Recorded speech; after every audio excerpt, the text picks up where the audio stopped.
सीता राम राम राम, राजा राम राम राम, सीता राम राम राम, राजा राम राम राम, सीता राम राम।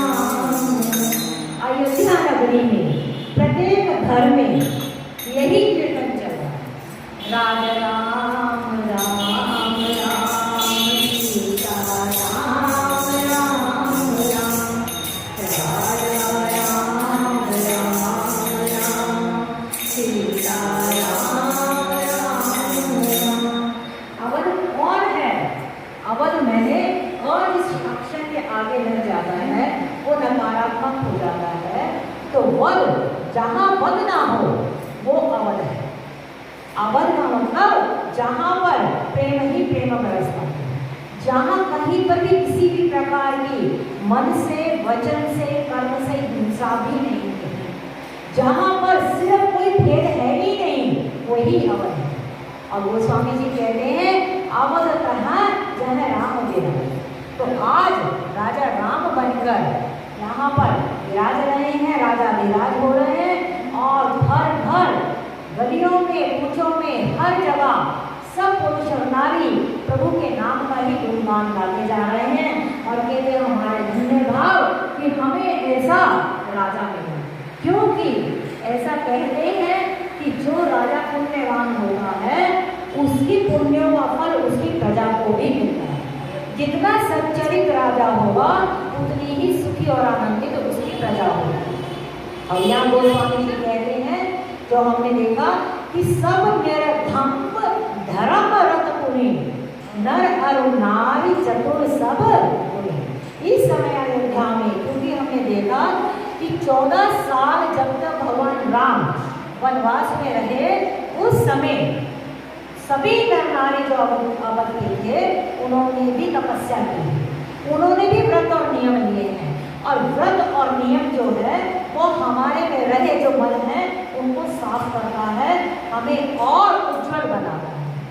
और यहाँ पर वो 14 वर्ष की तपस्या से समस्त अवधवासी जो हैं वो इतने निर्मल और उज्जवल हो चुके हैं कि अब उनमें दम्भ का कुछ अंश भी नहीं रह गया और सभी धर्म में रंग हैं और परमात्मा को भजता है। जो भजे हरि को सदा वो ही परम पद पाएगा, वो ही परम पद पाएगा। जो भजे हरि को सदा वो ही परम पद पाएगा। और यहाँ पर गोस्वामी जी कहते हैं कि अयोध्या के जो नारी हैं अपने राजा को याद कर करके और इतने आनंद में है और उनमें कपट लेश मात्र भी नहीं है। और उस प्रताप कुशुंडी जी गरुड़ जी को कहते हैं राम राज नभकेश। नभकेश मैंने जो नभ का ईश है, नभ गरुड़ जी। आप कुशुंडी जी कह रहे हैं गरुड़ जी को कि हे गरुड़ जी आप सुनो राम राज में क्या हुआ। राम राज नभकेश सुनो, सचराचर जगमानी। इस अचर और जड़ यानी जड़ जीव चेतन जो भी समस्त जगत में है उनका क्या है, राम राज्य में कैसा वर्तन है।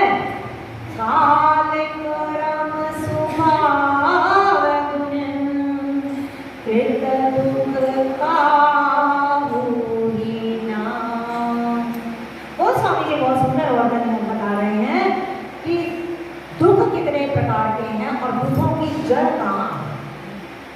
बहुत सुंदर यहाँ पे उन्होंने विश्लेषण कर दिया कि दुख जो मिलते हैं वो किस कारण से हैं, तो उसकी 4 श्रेणी बताई। काल, कर्म, स्वभाव और गुण। एक काल का जगत में जब काल विपरीत हो जाता है तो भी व्यक्ति को दुख मिलता है। लेकिन गोस्वामी जी बालकांड में कहते हैं कि काल का दुख भी उसको नहीं व्यापता, जे राखे रघुवीर ते उबरे तिहु काल मह।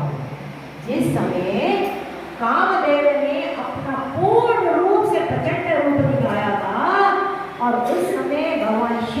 जब उन्होंने काम के रूप में अपना एक बाण चलाया है तो मुनि, धीर, जोगी, जितने भी सब जड़ और अचर के सारे प्राणी थे, सब काम के वश हो चुके थे। लेकिन वहां गोस्वामी जी कहते हैं, जे राखे रघुवीर, जिसको परमात्मा ने रखा है, बचाया है, उसमें उस कामदेव का कोई असर नहीं है। तो काल का एक दुख होता है कि जिस काल में हम रह रहे हैं, उस काल में आई विपत्तियां वो हमें परेशान करती है, जिसका बहुत बड़ा उदाहरण हमारे सामने कोरोना है। हम इस काल में आए, इस काल में ऐसी ऐसी विपत्ति आई जो हम सबको झेलनी पड़ी, जिसमें हमारा कुछ भी वश नहीं चलता। तो काल में कभी भी व्यक्ति का वश नहीं चलता है, वो आनी ही होती है। लेकिन इससे सुंदर यहाँ पर हमें जो उदाहरण मिल रहा है कि राम राज्य में ये काल का भी दुख जो था ना, वो भी नहीं है। किसी कोरोना की हिम्मत नहीं है, किसी की ऐसी है ही नहीं काल की कि वो वहाँ उस समय जो राम राज्य में रह रहे लोग हैं उनको वो दुख पहुंचा है। दूसरा गोस्वामी जी कहते हैं जो दुख मिलता है कर्म से मिलता है। अब कर्म हमारे जो हैं, ये जो दुख तुझको मिलता है, निज कर्म का लेखा चुकता है, उत्पाद न करो उत्पाद। जो कर्म हम करके आए हैं, तो कहते ना, बोए से पेड़ बबूलेंगे तो आम कहाँ से। जैसा हम करके आए हैं, हमारे संचित कर्म, हमारे प्रारब्ध कर्म जब फल देने लगते हैं, तो वही तो हमारे कर्म के। तो यहाँ पे कर्म का सिद्धांत भी पूरा आ जाता है कि एक दुख हमें मिलता है कर्म के कारण। काल के दुख में तो हम कुछ नहीं कर पाएंगे, लेकिन कर्म का जो दुख है उसको हम कैसे दूर कर सकते हैं, वो सत्संग के द्वारा। काल का दुख जे राखे रघुवीर, उसमें तो उसकी करुणा चाहिए। जो उसका भक्त होगा, जो उसकी शरण में पहुंच जाएगा, जो गिरिवरधारी के चरणों में पहुंच गया था, गोवर्धन नारी के चरणों में, वो तो उस बच गया ना इंद्र के प्रकोप से। कृष्ण ने एक उंगली पे जब गोवर्धन धारण किया है, हम सब जानते हैं, चारों तरफ मूसलाधार बारिश थी, पूरा व्रज डूबे जा रहा था, लेकिन जो उसके नीचे आ गए वो तो बच ही गए। जे राखे रघुवीर ते उबरे तिहु काल। तो ये जो काल का दुख है, ये परमात्मा की करुणा से, उसकी कृपा से होता है, उसमें जीव का कोई वश नहीं चल पाता। कर्म का जो दुख मिलता है, वो कर्म के दुख में मनुष्य को थोड़ी स्वतंत्रता मिली है। वो ये है कि व्यक्ति सत्संग करते करते, संतों की शरण में रहते रहते अपने मन को समझाए धीरे धीरे, तेरे मन मूढ़ जन्म गवायो, तूने क्या पाया यहाँ पर, कुछ भी तो नहीं, कोड़ी कोड़ी माया जोड़ी और वृथा जन्म गवायो। जो यहाँ पर कहते ना कि हम कहाँ से आए और कहाँ जाना है, जो पाया वो यहीं से पाया और यहीं छोड़ के जाना है। हम कहाँ से आए हैं और कहाँ चले जाएंगे, हमें कुछ मालूम ही नहीं। तो यहाँ जो बीच के 70-80 साल के जो हमारा एक समय है, उसमें हम ऐसा कर्म क्यों कमा जाए कि हमें उन कर्मों के कारण अगले जन्म के लिए भी हमारे को इतना फिर दुख सहना पड़े। तो ये कर्म का जो दुख है, इसको सत्संग के प्राप्त विवेक से धीरे धीरे हम अपना थोड़ा सुधार कर सकते हैं।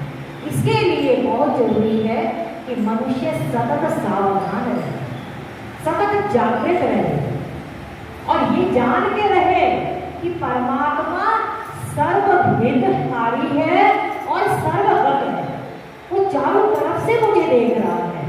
और जब ये लगता है कि परमात्मा हमें देख रहा है, तो व्यक्ति थोड़ा सा भय समझेगा और थोड़ा सा आदमी को डर लगेगा कर्म करते हैं।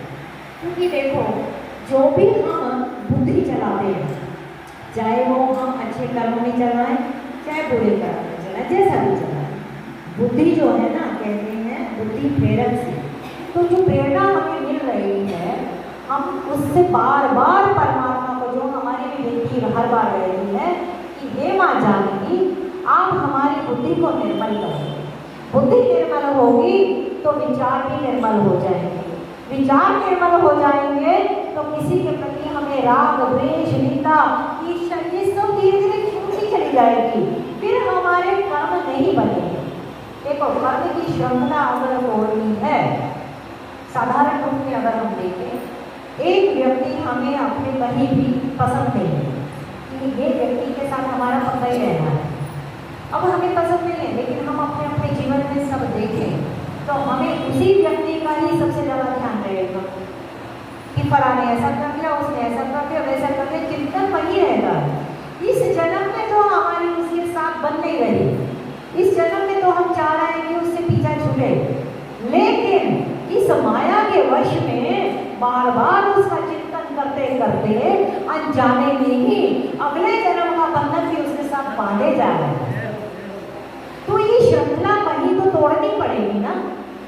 जो दुख दे गया तो दे गया भाई, उसने जो दुख दिया मेरे कर्म कट गए, अब राजी है हम उसी में जिसमें दे गया। आगे का कर्म ना बने, ये आगे का कर्म ना बने, इसका विवेक सिर्फ और सिर्फ सत्संग से ही है। बिनु सत्संग विवेक ना होए और राम कृपा बिनु सुलभ न सोए। तो ये धीरे धीरे जो कर्म का जो दुख है, इसको हम क्रमशः अपने विचारों को शुद्ध करते करते, वो स्वामी जी कहते हैं, अस विवेक जब देई विधाता तब तजी दोष पुनः ही मन रहा। ऐसा विवेक जब मिल जाएगा सत्संग से प्राप्त होकर, तब हमारा मन क्या करेगा कि जिसमें भी दोष दिख रहे हैं हम उसके दोष को न देखकर उसके गुण ही देखें। अभी क्या है, विषयवश हमें किसी के भी दोष ही दिखते हैं, उसके गुण नहीं दिख पाते, जबकि विधि जो प्रपंच रचा है उसमें जड़ चेतन गुण दोषमय विश्व कीन करना, गुण को और दोष को दोनों को मिक्सचर करके उसने ये सृष्टि बना दी। अब जो व्यक्ति हमारे लिए अच्छा नहीं लग रहा है हमें, वो किसी और का तो प्रिय है ना, तो इसका मतलब उसको प्रिय है, तो इसका मतलब हमारा उससे मैच नहीं हो रहा है फ्रीक्वेंसी, लेकिन दूसरे के लिए तो है।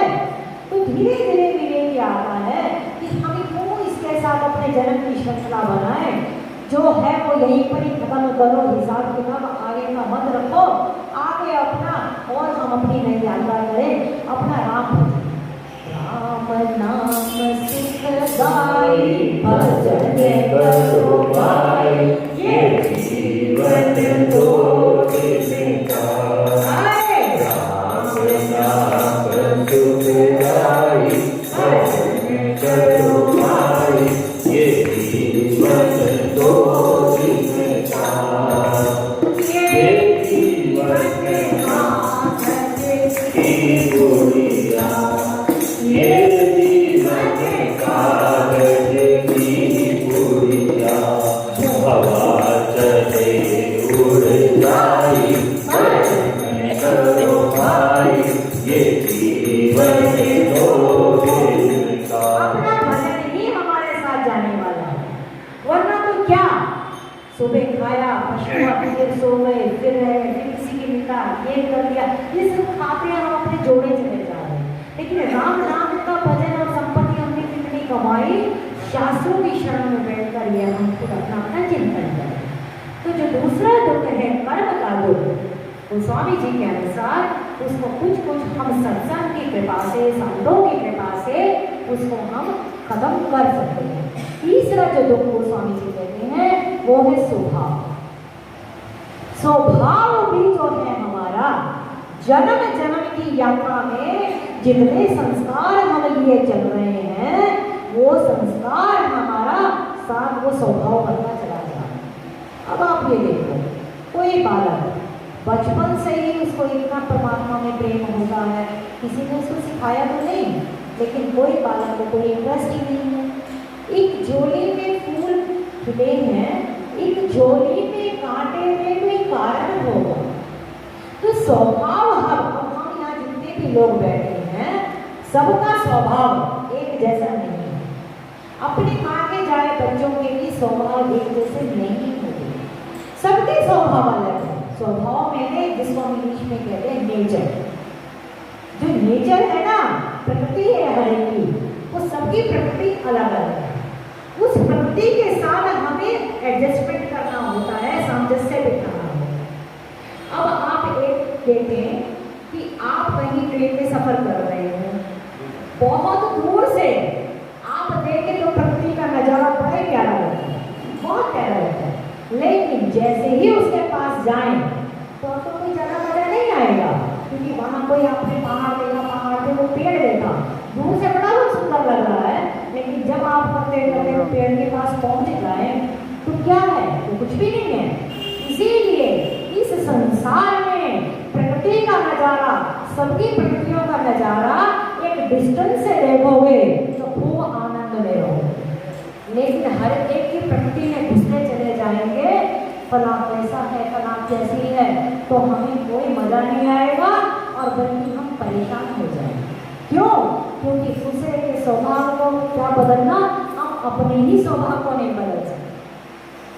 स्वभाव को बदलने का भी गोस्वामी जी ने जो मानस में कोशिश की है कि जब बहुकाल करिए सत्संगा तबई होई सब संशय। जब बहुत काल हम सत्संग करेंगे धीरे धीरे, तब हमारे संशय खत्म होंगे, तब हमारे स्वभाव में कुछ कभी किसी की कृपा हो जाए, करुणा हो जाए तो स्वभाव में परिवर्तन होता है, वरना ये स्वभाव में परिवर्तन होना बहुत मुश्किल है। जिस आप देखिए हमारे प्राण निकले, ये स्थूल शरीर जो है हमारा, ये तो हमारा संस्कार हो गया, लेकिन जो हमारा अंगुष्ठ बिंद, जिसको सूक्ष्म शरीर कहते हैं, स्थूल शरीर गया, सूक्ष्म शरीर जो है मन, बुद्धि, चित्त और अहंकार, इन चारों से जो बना हमारा शरीर है, वायु रूप में परिणत होकर वो आगे की यात्रा में चल पड़ता है।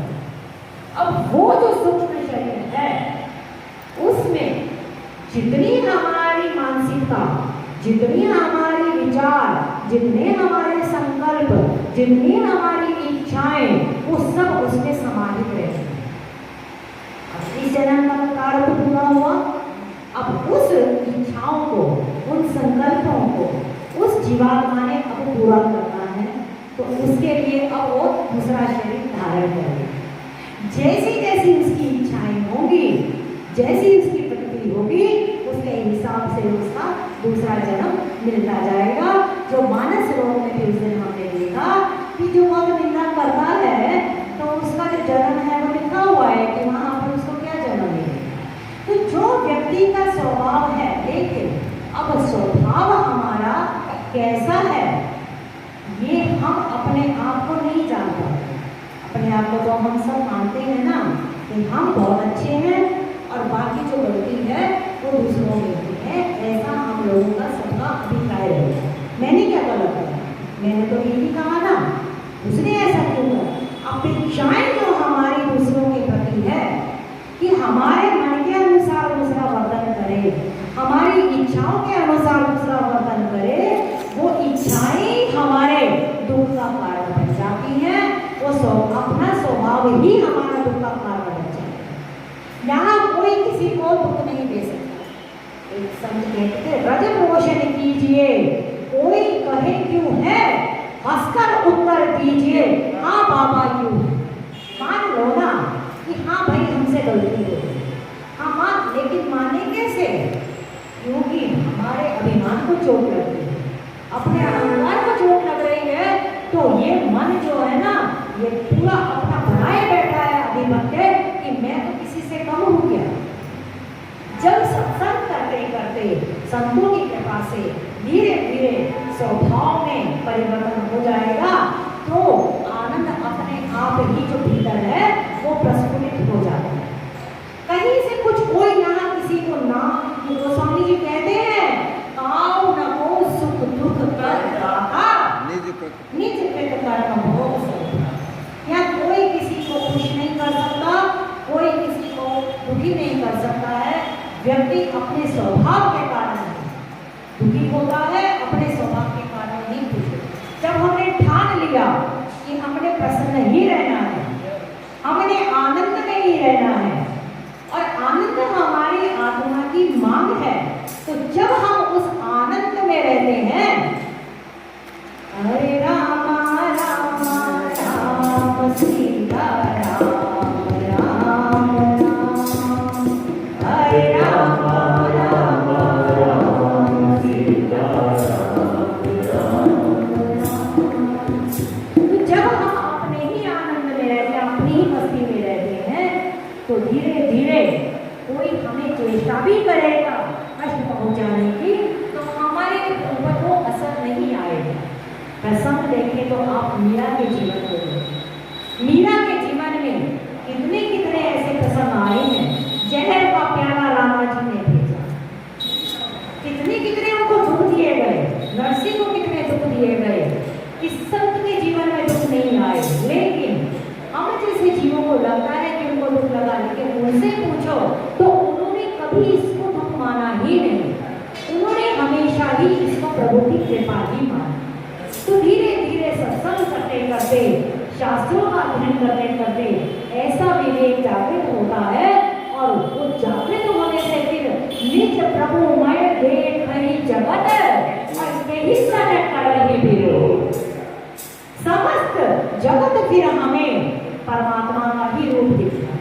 और ये मान लेना कि जहां भी हमें थोड़ा सा भी क्रोध दिखता है, जहां हमें थोड़ा सा भी विरोध दिखता है, तो अभी बोध नहीं है। क्योंकि जहां बोध होगा वहां ना विरोध होगा ना ही क्रोध होगा। और ये प्रसंग जो है, ये हम ये जो आदि है भगवान शंकर का नाम नमामि शनीशान निर्वाण रूप, वहां पर बात आई है कि वो देखते कि क्रोध के चिन्ह आ रहे हैं इतने बड़े पंडित और ज्ञानी पे, तो निज प्रभु में देखे जब कैसे न करे विरोध। क्रोध हमेशा द्वैत बुद्धि के बिना आता ही नहीं। अपने से कोई व्यक्ति क्रोध कर पाता है? अकेले में कभी भी क्रोध नहीं होता।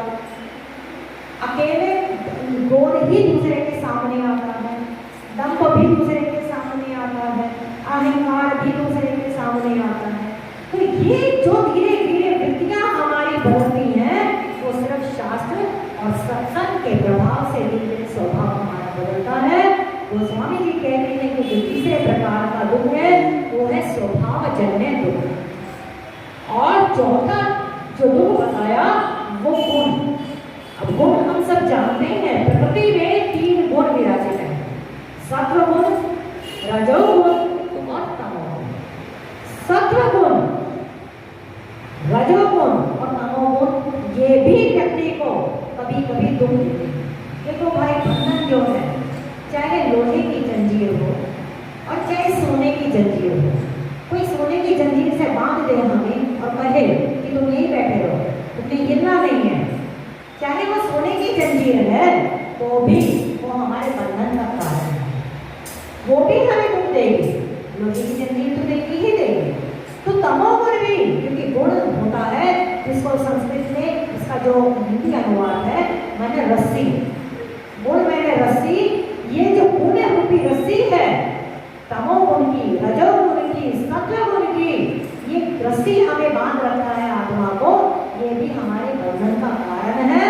और बंधन हमेशा ही कैसा भी हो व्यक्ति को दुखी करता है। अब मान लो इस मंदिर को पूरा बंद कर, हमने अभी कोरोना काल में भी देखा बंधन लगा था कि इतने समय बाहर नहीं जाना।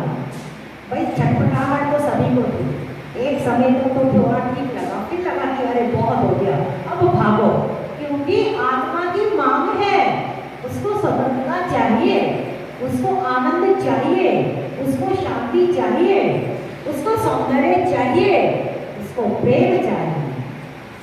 तो यहाँ पर बंधन ये जो गुण है ये भी हमारे बंधन के कारण हो जाते हैं, जिसका स्थूल रूप में उदाहरण देंगे तो तमोगुण से व्यक्तिगत होकर कभी कभी क्रोध में ऐसा ऐसा कुछ काम कर जाता है, क्रिमिनल एक्ट है या कुछ भी काम कर जाता है जिसकी वजह से उसको जेल तक जाना पड़ता है, या कुछ भी ऐसे काम हो जाते हैं, तो व्यक्ति को बंधन पड़ गया जेल का, जिससे अब वो बाहर निकलना बहुत मुश्किल है। दूसरा रजोगुण, रजोगुण भी हमारे बंधन का कारण बनता है। ये कर लो वो कर लो, कोई गया कि अब हमें वहां जाना है, अब हमें उसके लिए प्रैक्टिस सब ना हो तो फिर क्रोध भी आएगा, ये सब में भी हम बंधन में फंस जाते हैं। अब किसी का प्रश्न ये भी बनता है कि क्या सतगुरु भी बंधन में बांध देगा? हाँ, बहुत ज्यादा अगर हम सतगुरु में प्रवेश कर जाते हैं और फिर अपनी जिम्मेदारियों से हम भागते हैं और फिर हम कहते हैं बस हर समय भैया अब हम हरि भजन करेंगे, अब हमें और कुछ नहीं करना, ये अवस्था आती है, एक अवस्था आती है ये ऐसे, उसमें अपना बस नहीं चलता। लेकिन जब तक इस शरीर का भान है तो हमें हमारे कर्तव्य कर्मों को भी करना है। अत्यधिक सत्गुण भी हमारे परेशानी का कारण बन जाता है, दुख का कारण बन जाता है।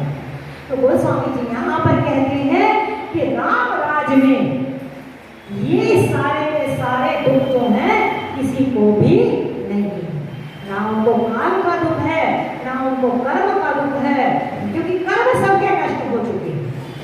सबने इतनी इतनी तपस्या की है, सबने इतने अपने विरह अग्नि में, ज्ञान अग्नि में, तप की अग्नि में सबके प्रारब्ध जो है खत्म हो चुके हैं, सबके स्वभाव बस अब उनको यही है कि हमारे राजा राम है और यथा राजा तथा प्रजा, इतना आनंद में। तो ना किसी को स्वभाव का, ना किसी को गुण का, ना किसी को काल का और ना किसी को कर्म का दुख है राम राज्य में। और वो स्वामी जी कह रहे भूमि सप्त सागर में एक रूप रघुपति कौशला। अयोध्या के श्री रघुनाथ जी कौशल राज जो हमारे रघुपति हैं, वो इस भूमि की जो समस्त भूमि मंडल है उसके जो 7 सागर हैं, वो 7 सागर मेखला कहते हैं करधनी को, जो आप लोग पहले जाते में तरावड़ी पहनते थे, जो सोने की तरावड़ी वही मेखला है। तो कह रहे कि वो रघुनाथ जी के जो ये पृथ्वी के एकमात्र राजा हैं और ये 7 जो समुद्र हैं वो तो उनकी करधनी है, उनकी तरावड़ी है। और भुवन अनेक रोम प्रति जातु, यह प्रभु का कछु बहुत ज्ञातातु। अरे 7 द्वीपों की प्रभुता जो उनका राज्य है, इससे उनकी महिमा को तुम मत जानो। क्यों? अनेक अनेक ब्रह्मांड जो है वो उनके रोम में विराजित है। और इस चीज को कौन कह रहा है? काकभूषुंडी जी को काकभूषुंडी जी कह रहे हैं, जो स्वयं प्रभु के मुख में जाकर और सारा का सारा प्रभु का ब्रह्मांडों, अनेक ब्रह्मांडों की यात्रा करके आ चुके। और ये आगे वो अपना बोलेंगे कि मैंने प्रत्येक ब्रह्मांड में भागता गया और देखा कि प्रभु के और मेरे बीच में सिर्फ 2 उंगल का ही फर्क। और वो 2 उंगल कौन है? मैं और माया जय बस जीव प्रभु और हमें सिर्फ 2 उंगल का ही फर्क है। वो 2 उंगल जब हो माया नहीं, ये मैं मोर और तोड़, जिसलिए मोर और दो उंगलों का खत्म हो जाएगा उसी दिन ही ना कहीं से दूर है मंजिलें, ना कोई करीब होगा। तो कहते हैं कि ये जो प्रभु हम सप्त द्वीपों के पृथ्वी के एकमात्र राजा हैं, ये कोई बहुत बड़ी बात नहीं है, क्योंकि वो तो समस्त ब्रह्मांडों के स्वामी है। सो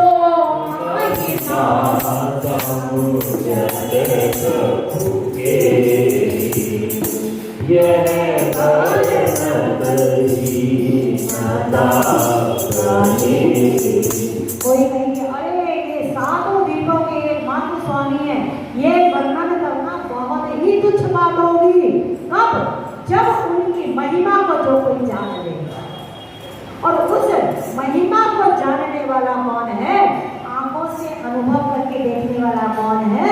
वो काकभूषुंडी पूरे जितने भी हमारे वक्ता हैं मानस के घाट पे, हम सब जानते हैं, जहाँ घाट में भगवान शंकर हैं, और इधर कालभूषण जी हैं, उधर यादवज्ञ जी हैं और इधर गोस्वामी तुलसीदास जी, 4 वक्ता हैं। इन चारों वक्ता में से जो कालभूषण जी हैं, इन्होंने प्रत्यक्ष दर्शन किया है। जैसे अर्जुन ने प्रभु का विराट रूप देखा है, ऐसे ही कालभूषण ने भगवान राम का विराट रूप दर्शन किया है। तो वो अपने अनुभव का कह रहे हैं, इसीलिए तो कहते हैं ना, निज अनुभव अब कहूँ खगेशा, बिनु हरि भजन न जाई कलेसा। अंत में वो यही अपना सूत्र पाठ कर रहे हैं कि हे खगेश, मैं एक ही अपने निज अनुभव से आपको बस बता दो, निज अनुभव ये कहूँ खगेशा, बिनु हरि भजन न जाहि क्लेश। क्लेश जीवन से हटाने हैं तो हरि का भजन, जो भजे हरि को सदा, वो ही परम पद पाएगा। परम पद पाना है तो हरि को भजो। तेरी बन तो बनत बन जाई,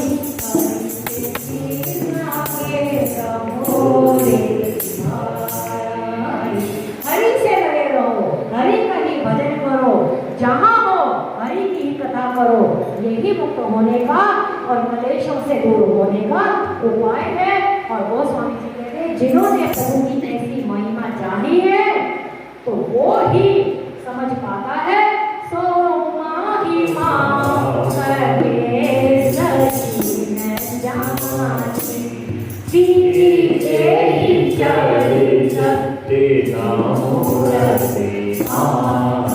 उसकी महिमा जान ली है तो उसको तो फिर उनके चरित्र के सिवा और कुछ अच्छा लगता ही नहीं है। सनकादि जो मुनि हैं 4 हैं, सनक आदि जो है 4 ऋषि कुमार हैं, उनमें 3 कथा सुनते हैं और 1 कथा कहते हैं। उनका व्यसन ही यही है, उसके अलावा उनको कुछ सुनना ही नहीं है, सिर्फ प्रभु का चरित्र सुनना है, प्रभु का चरित्र गाना है, यही उनका व्यसन है। ऐसा ही हमारा प्रभु के पास से बस ये हो जाए कि जहाँ भी देखो, जिस रूप में देखो, बस मुझे सुनी तू दिखे, जो बोले सो हरि कथा। ऐसा जब भाव बन जाएगा जीवन में तो धीरे धीरे कुछ करना नहीं पड़ता। ये चरित्र जो कहते ना, ये चरित्र से गावई हरि पद पावई, न परहि भवत रूप। भव रूप मैंने इस संसार रूपी कुएं में वो नहीं गिरेंगे, वो कहाँ जाएंगे, वो हरि पद को पाएंगे। ये चरित्र देता है। तो यहाँ पर गोस्वामी जी कहते हैं कि सौ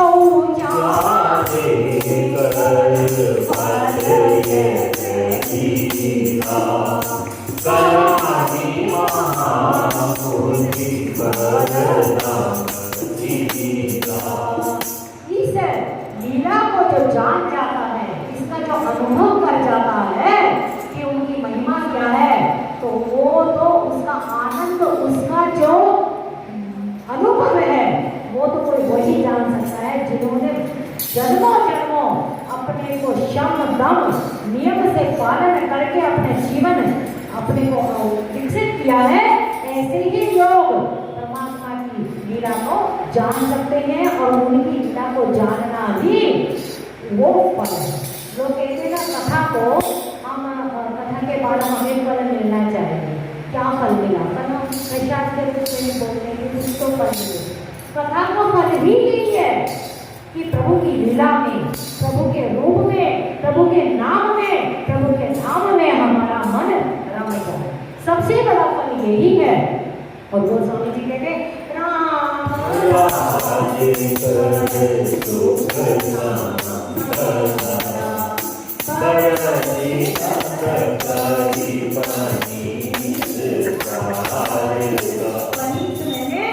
भगवान शेष नारायण और शारदा मैंने सरस्वती। यहाँ पर शारदा और शेष नाग भी राम राज्य में जो सुख और संपदा, उसका वर्णन नहीं कर सकते।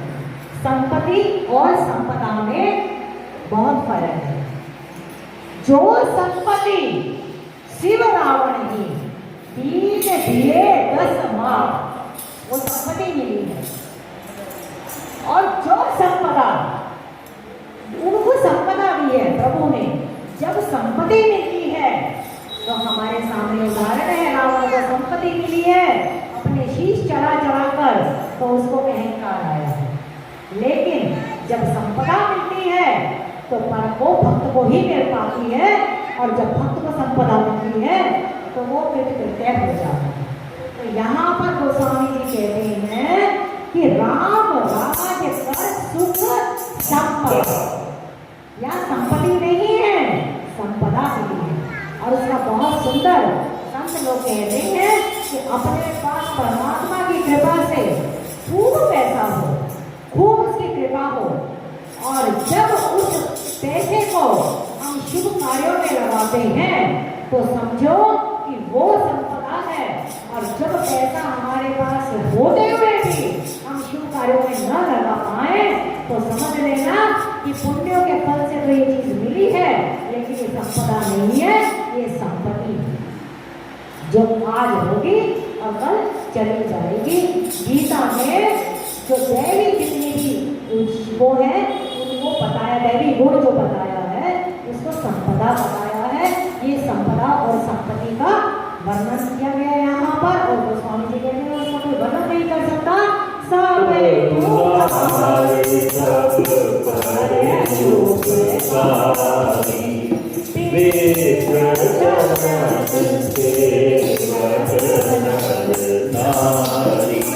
उदार, सब पर उपकारी। ये क्यों कहा? जिसके पास संपदा आती है, जिसके पास सुख आता है, उसको उदार होना ही पड़ेगा। राम राज्य की ये भूमिका है। जिस घर में खूब सुख संपदा हो और अपने घर में राम राज्य लाना हो तो उसको उदार होना ही पड़ेगा, उसको खूब लुटाना पड़ेगा, क्योंकि उसको पता है कि ये जो मिल रहा है ये परमात्मा कृपा करके मुझे, मेरे भाग का नहीं, पता नहीं किस किस के भाग का है। तो उसको उदार भी होना पड़ेगा, उसको परोपकारी भी होना पड़ेगा। और उससे क्या होगा?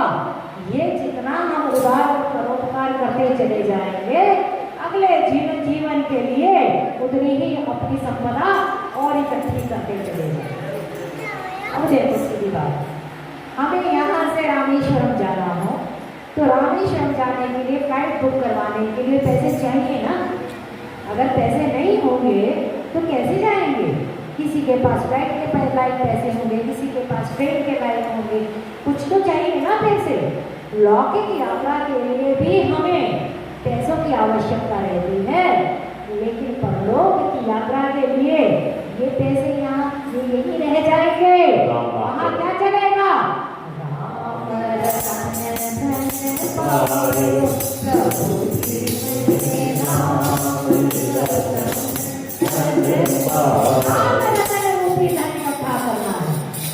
अब 24 घंटे में क्यों शास्त्र कहते हैं, क्यों शब्द कहते हैं कि भाई अपनी लौकिक कमाई को कमा लो, लेकिन साथ में माला जपते रहो, नाम की कमाई भी करो।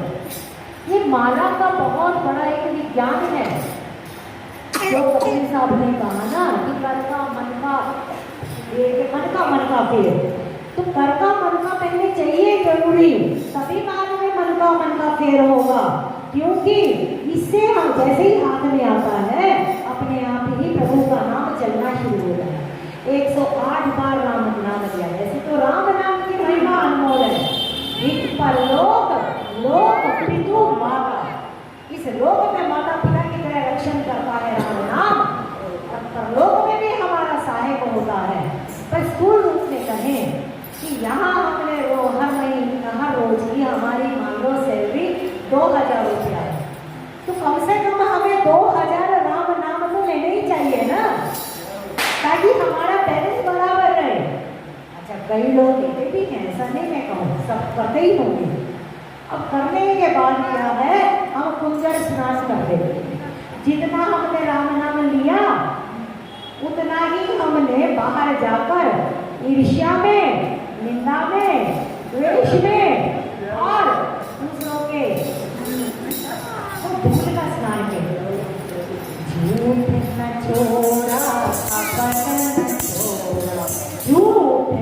तोरा तूने राम नाम क्यों छोड़ दिया तूने राम नाम क्यों छोड़ दिया होड़ी को तो खूब संभाला होड़ी हो तो खूब संभाला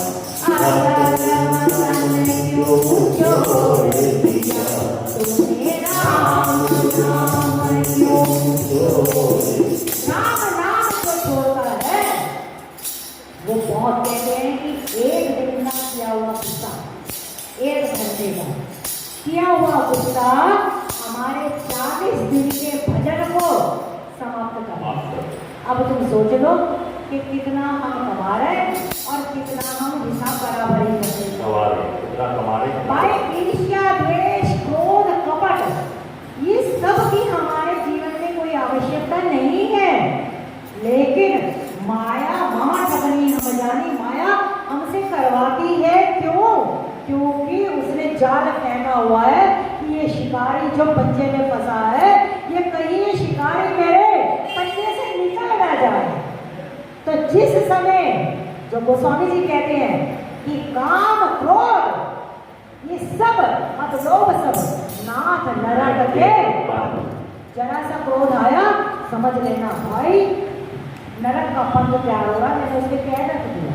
लोभ आया तो रास्ता नरक का ही रखा, मैंने पैर रख लिया।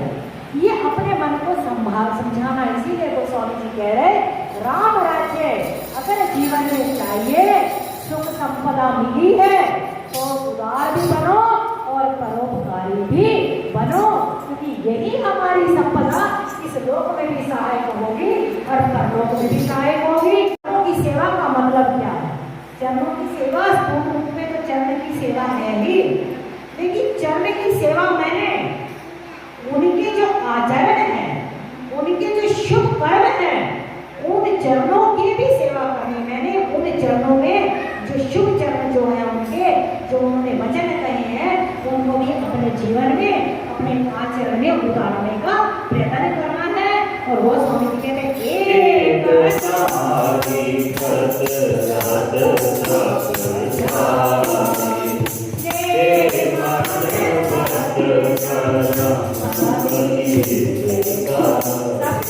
राम राज्य में एक पत्नी व्रत रखा। देखो हमारे जो राम है लोग राम के ऊपर जब सीता का त्याग हुआ तो बहुत बहुत रुपये आरोप लगाए, लेकिन एक राम ही ऐसे हैं जिन्होंने नारी का सम्मान किया।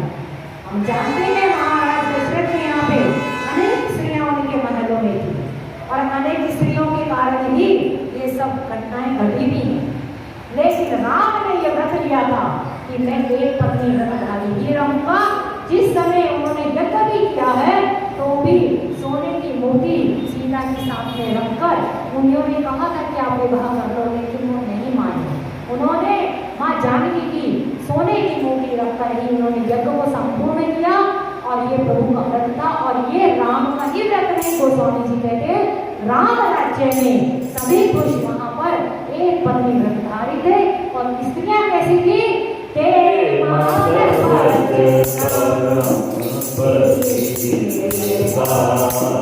पत्नियां भी मन से वचन से और कर्म से अपने पति के चरणों में पूर्णतः समर्पित थी। ऐसा राम राज्य जहाँ जिस गांव में नगर में देश में घर में ऐसा वर्तन हो तो समझो कि वहाँ राम राज्य गोस्वामी जी कहते रामचंद्र